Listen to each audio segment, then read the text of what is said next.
अस्सलाम वालेकुम नाजरीन, आप देख रहे हैं FCN न्यूज़। बढ़ते हैं आज की खास खबरों की तरफ। उकाड़ा से शहजाद अली की रिपोर्ट। यौम आशूर के मरकजी जुलूस रूट का मुआयना किया गया। RPO साहिबाल महबूब रशीद का DPO उकाड़ा तारिक अजीज सिंधु के हमरा यौम आशूर के हवाले से उकाड़ा शहर के मरकजी जुलूस के रूट का पैदल मुआयना। RPO साहिबाल ने मरकजी इमाम बारगाह ईवान हुसैन F ब्लॉक का दौरा किया, जहां यौम आशूर के मरकजी जुलूस के रूट्स का तफसीली पैदल मुआयना किया। सफाई सुथराई और सिक्योरिटी इंतजाम का जायजा भी लिया।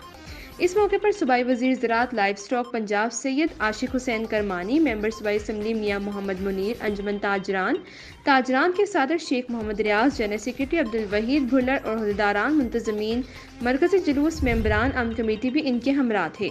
उलमा कराम, अमन कमेटी के मेंबरान, तमाम मकतबा फ़िक्र के लोग मुहर्रम अल हराम में अमन अमान कायम रखने के लिए मुत्तहिद हैं। ज़िला में अमन अमान के क़याम को यकीनी बनाना अव्वलीन तरजीह है।